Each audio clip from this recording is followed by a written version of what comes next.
कोकणातील प्रत्येक अपडेट जाणून घेण्यासाठी आजच माझे कोकणच्या सोशल मीडिया प्लॅटफॉर्मला लाईक, फॉलो आणि सबस्क्राईब करा। कोकणातील अग्रगण्य सायकलिंग क्लब म्हणून ज्या क्लबची ओळख आहे त्या चिपळूण सायकलिंग क्लबच्या सदस्यांनी पुन्हा एकदा आपल्या कामगिरीने क्लबचा नावलौकिक उन्नत केला। नागपूर येथे पार पडलेल्या टायगरमॅन या स्पर्धेत चिपळूण सायकलिंग क्लबचे रॉकेटमॅन अहमद अली शेख यांनी भाग घेतला होता। या स्पर्धेत 5 किलोमीटर पोहणे, 200 किलोमीटर सायकलिंग आणि 50 किलोमीटर धावणे या क्रमाने कामगिरी करायची असते। अहमद अली शेख यांनी यासाठी अल्पावधीतच सराव करून या तीनही प्रकारच्या स्पर्धांमध्ये घवघवीत यश प्राप्त करत टायगरमॅन अल्टिमेट हा किताब मिळवलाय। यासोबतच चिपळूण सायकलिंग क्लबच्या प्रशांत दाभोळकर, डॉक्टर मनीषा वाघमारे, राघव खर्चे यांनी सिंहाद्री रॅडोनियर्सतर्फे आयोजित 1200 किलोमीटर LRN या इव्हेंटमध्ये सहभाग घेतला होता। चिपळूण सायकलिंग क्लबच्या अहमद अली शेख, प्रशांत दाभोळकर, डॉक्टर मनीषा वाघमारे आणि राघव खर्चे यांच्या यशाबद्दल नागरिकांकडून त्यांची सवाद्य मिरवणूक काढण्यात आली। ठिकठिकाणी मिरवणूक थांबवून सर्व उत्सव मूर्तींचे सत्कार करण्यात आले।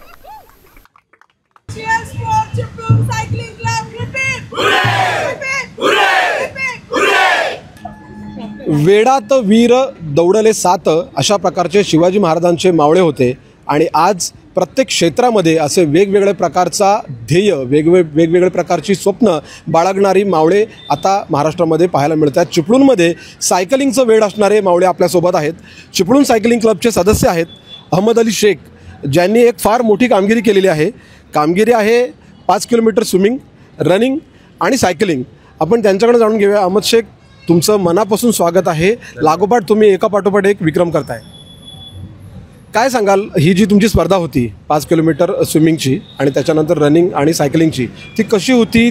त्याच्यामध्ये कशा प्रकारे भाग घेतलात आणि तिचा एक अनुभव सांगा।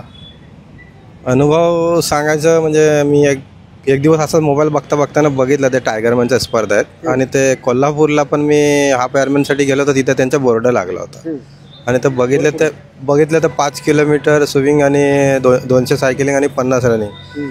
बोला आपण पण करूया। मग ते नंतर एक दिवस मनीषा मॅडमची चर्चा झाली, त्यांच्या डायरेक्ट तुम्ही करू शकता, तुम्ही करा रजिस्ट्रेशन। मग ते मॅडम बोलल्या, नंतर आणखीन दांडेकर सरांसर बोललं, जरा पोहायला मला असं अडचण होतात। मग ते दांडेकर सर पण ठीक आहे बोले, या नदीत जाऊ आपण। मग जेव्हा मला गरज आहे सरांनी मला तिथे न्यायला ना, मग आता वर सगळे बोलतायत मग करूया। मग केला। नंतर मनोज सरांकडे गेलो, मनोज सर असं आहे कर ना, मग काय म्हणजे ज्याला विचारतो तो ढकलूनच देत होता। मग बोलला आता आपण करायची, सोडायची नाही। मग केला। मग आता ट्रेनवरची तिकीट वगैरे काढली। नंतर भोसल्यांच्या मुलग्याला पण बोललो असं जायचं आपल्याला, तो पण बेचारे सुट्टी काढून माझ्यासाठी आले। कुठे होती स्पर्धा, किती किलोमीटर होती आणि सुरुवात करताना काय वाटलं? स्पर्धा होती नागपूरला। नागपूरला आंबेजारी गार्डन म्हणून तलाव होता, तिथून सुरुवात झाल्या। पहिलं पोहायला 5 किलोमीटर होतं आणि अनुभव सांगायचा म्हणजे प्रचंड थंडी होता। त्यानंतर मग सायकलिंग घेऊन मध्य प्रदेशच्या बॉर्डरमध्ये आम्हाला घेऊन गेलात। त्यानंतर आल्यानंतर मॉयल हेडक्वार्टर त्यांच्या समाप्त पॉईंट होता, तिथून मग रनिंग सुरुवात केली आणि ते वन विभागाच्या याच्यातनं रनिंगचं तिथे संपलं। साधारणपणे सायकलिंगसाठी स्वतःचा व्यवसाय बाजूला ठेवून किंवा स्वतःची नोकरी बाजूला ठेवून तुम्हाला सायकलिंगचा जो छंद आहे हा जोपासायला लागतो।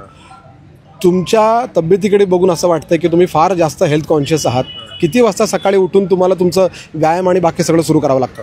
मी सकाळी साधारणपणे डेली माझे 5-5:15 उठण्याचं फिक्स असतात आणि एकदम अर्धा तासात फ्रेश झालं की मग 5:45-6 वाजल्यापासून सुरुवात।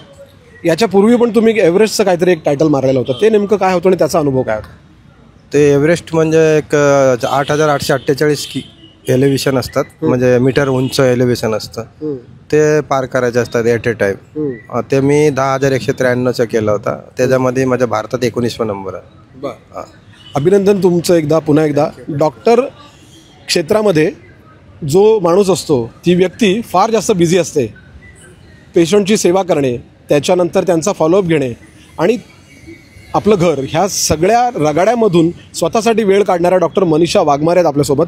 मॅडम, स्वागत आहे तुमचं। नमस्कार। आणि तुम्ही जी स्पर्धेमध्ये भाग घेतलेला आहे ती नेमकी काय स्पर्धा होती आणि कशा प्रकारे तुम्ही त्याच्यामध्ये प्रावीण्य मिळवलेलं आहे?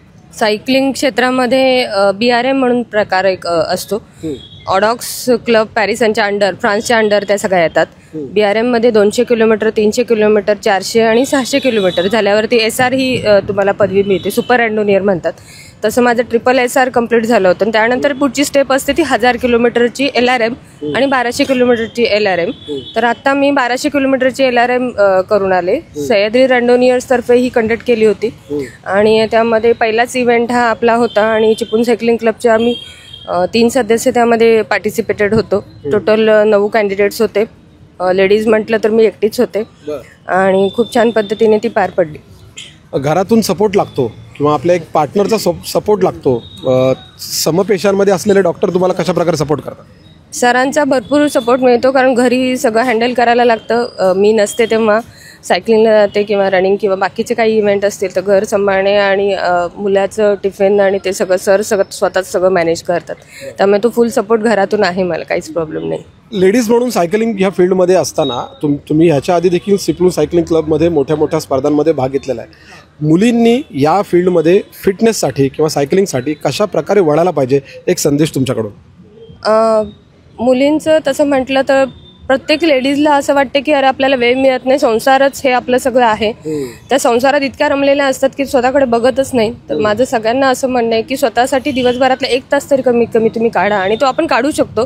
थोडीशी कामं बाजूला ठेवून थोडासा वेळ ॲडजस्ट करून टाईम मॅनेजमेंट जर तुम्ही प्रॉपर केली तर तुम्ही स्वतःच्या हेल्थकडे नक्कीच लक्ष देऊ शकता आणि खेळासाठी आणि आपली जी काही आवड असेल त्याच्यासाठी नक्कीच वेळ काढू शकता. तो प्रत्येकाने काढला पाहिजे, कारण त्याच्यातून जो आनंद मिळतो ना तो सगळ्या गोष्टींमध्ये आपल्याला उपयोगाला येतो किंवा आपलं बाकीचं जे शेड्यूल असतं, बाकीचं जे काम असतं ते खूप इझी होऊन जातं किंवा आपण ते एन्जॉय करतो. त्यामुळे ते एन्जॉय करायला शिका. जेवढं तुम्ही एन्जॉय कराल तेवढं ते इझी होत जाईल काम. प्रत्येक फील्डमध्ये, प्रत्येक गटामध्ये एक हर हुन्नरी कलाकार असतो. चिपळूण सायकलिंग क्लबमधला एक हर हुन्नरी कलाकार म्हणजे दाभोळकर. दाभोळकर, तुमचं पुन्हा एकदा अभिनंदन. फेट्यामध्ये फार छान दिसताय, हार वगैरे घातलेला आहे, तुमच्या पत्नीने तुम्हाला हार घातलेला आहे. काय स्पर्धा होती तुमची, कशा प्रकारे जिंकलात, काय भावना आहे? LRM ही स्पर्धा होती, ती 1200 किलोमीटर अंतराची पार करायची होती आणि त्याला 90 तास हे दिलेले असतात. तर 90 तासामध्ये तुम्ही ती पूर्ण करायची असते. तर आमचा स्टार्ट पॉईंट होता पाटण आणि पाटणमध्ये सकाळी 5 वाजता आमची ही स्पर्धा चालू झाली आणि तिथनं आम्ही चालू केल्यानंतर डायरेक्ट आम्ही गेलो सातारा मार्गेनंतर गेलो आम्ही महाबळेश्वरच्या पायथ्याशी सायकलिंग करतच. तिथून नंतर परत साताराला आलो आणि साताऱ्यानंतर आम्ही बीड मार्ग पकडला. अगदी बीडमध्ये गेल्यानंतर बीडमध्ये पुढे गेल्यानंतर अजून एक गाव आहे 33 देवराई, 33 किलोमीटर. तो आमचा पहिला CP पॉईंट होता. चेक पॉईंट जागोजागी असतात. किती किलोमीटर सतत सायकलिंग करावं लागतं? सतत म्हणजे 357 किलोमीटरचं पहिलं हे होतं CP पॉईंट. तर पहिलं पॉईंट 357 झालं पहिल्या दिवसाचं. सेकंड दिवशी आमचा 250 किलोमीटरचा हे होतं CP पॉईंट. तर 250 किलोमीटर आम्ही दिवसाभरात केलो. त्याच्यामध्ये तुम्ही जेवण वगैरे काय तुमचं असेल ते करू शकता, परंतु तुम्हाला एकच अट असते, 90 तासामध्ये ही स्पर्धा तुम्ही पूर्ण करायची. असे 2 दिवस आहेत. तिसऱ्या दिवशी आम्ही पंढरपूरमध्ये आमचा स्टे होता, तिथे आमचा CP पॉईंट होता. त्यावेळेस मी आणि राघव तर अजिबात तिथं झोपलेलो नाही आणि तिथनं आम्ही जे रात्री 12 वाजता 12:30 वाजता निघालो आणि सकाळी आम्ही रात्री 7:50 म्हणजे मला वाटते 86 तासामध्ये 86 तास 50 मिनिटामध्ये ही स्पर्धा आम्ही पूर्ण केली. ही स्पर्धा पूर्ण केली 1200 किलोमीटरची. आपल्या चिपळूणमधून तुम्ही दोघे होतात? नाही, चिपळूणमधून आम्ही 3 जण होतो. डॉक्टर मनीषा वाघमारे, मी होतो आणि राघव खर्चे होतो. चिपळूण सायकलिंग क्लब हे वेड्यांचा क्लब असं मानलं जातं. बरेचसे सायकल चालवणारे असतात, त्यांना विचारलं तुम्ही सायकल क्लबचे मेंबर आहे का, ते हात जोडतात, नको बाबा, कारण तुमची स्वप्नच अशी असतात की ती आकाशाला गवसणी घालणारी असतात. कशा प्रकारे तुम्हाला क्लबकडनं सपोर्ट मिळतोय? 100% क्लबशिवाय ह्या कुठल्या गोष्टी होत नाही. आणि माझी जी ही आजची राईड केली परवा 1200ची, ती मी 2 यांना समर्पित करतो, चिपळूण सायकलिंग क्लबला आणि ऑर्गनायझर मनोज भाटोडेकर सर यांच्यासाठी ही माझी राईड मी समर्पित करत आहे. एक तरुण मुलगा आहे आपल्यासोबत, अनिल खर्चे यांचा सुपुत्र राघव खर्चे. तुला कसं काय या वेड्या लोकांमध्ये यावंसं वाटलं? मी आधी सायकलिंग करायचो आणि जेव्हा मी आईला सांगितलं तेव्हा आईनी मला चिपळूण सायकलिंग क्लबमध्ये जॉईन करून दिलं भाटोडेकरांना भेटून. आणि नंतर मग एन्ड्युरन्स सायकलिंग सुरुवात झाली. मग लास्ट इयर GSR सिरीज असते 600 किलोमीटर्स ती कंप्लीट झाली. यावर्षी माझं कॉलेज चालू होतं भोपाळला, पण जसं म्हणजे तसं तर सायकल स्वतःच चालवायची आहे, पण जी लोकं सोबत असतात त्याच्याशिवाय ते होत नाही, कारण सगळ्यांच्या सोबतच होतं ते. तर मग मी ठरवलं भोपाळवरनं यायचं आणि इकडे येऊन ही लोक करतायत त्यांच्यासोबत आता आटपून घ्यायची. तुझं आता शिक्षण काय चालू आहे? मी B.Tech करतोय कम्प्युटर सायन्स. आता तुझी स्पर्धा पूर्ण केलीस त्याची जरा पूर्ण माहिती सांग. एन्ड्युरन्स इव्हेंट सायकलिंग आहे. त्याच्यात 1200 किलोमीटर करायचं 90 तासात आणि मग ते पूर्ण सेल्फ सपोर्टेड असतात. म्हणजे तुम्ही बाहेरनं कुठली सपोर्ट व्हेकल किंवा काही कॅरी करू शकत नाही सोबत. जी ऑर्गनायझर्स असतात त्यांच्याकडे एक फक्त ड्रॉपबॅक असते तुम्हाला चेक पॉईंटला मिळते आणि बाकी तुम्ही काही एक्सटर्नल हेल्प घेऊ शकत नाही. फक्त जे फेलो रायडर्स असतात त्यांच्याकडनंच काही ती मदत घेऊ शकता आणि पूर्ण 1200 किलोमीटर 90 तासात तुम्हाला कंप्लीट करायचं आहे. आम्ही 3 तास आधी केली कंप्लीट. तुझ्यासोबत स्पर्धेसाठी आई वडिलांपैकी सोबत कोण होतं? नाही, सेल्फ सपोर्टेड राईड आहे. कोणी तुमचे घरवाले किंवा बाकीचे कोणी मित्र वगैरे कोणी येऊ शकत नाही. फक्त फेलो रायडर्स तुमच्या सोबत असतात. एक शेवटचा प्रश्न, आई शैक्षणिक क्षेत्रामध्ये, वडील मेडिकल फील्डमध्ये आणि तू ह्या सायकल वेड्यांच्या संगतीमध्ये कसं काय तुला वाटलं की मला पण सायकलिंगमध्ये काहीतरी नाव करावंसं वाटतंय? एन्ड्युरन्स सायकलिंग खूप इंटरेस्टिंग आहे. जसं जसं पुढे पुढे आपण जातो नवीन एक्सपिरियन्सेस मिळतात. जेव्हा पहिली 100 किलोमीटर्स होते तेव्हा वेगळी ग्रुप भेटतो. नंतर ती लोक कमी होत जातात. पण खूप इंटरेस्टिंग आहे. मला वाटतं सगळ्यांनी पुढे परस्यू करायला पाहिजे.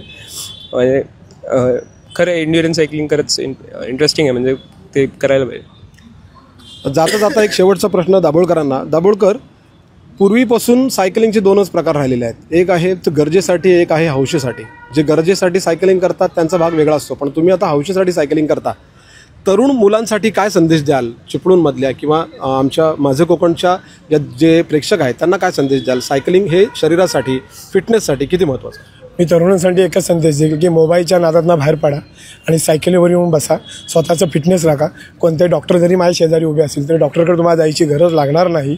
आणि कोणताही डॉक्टर असं म्हणत नाही की तू आजारी पड आणि माझ्याकडे.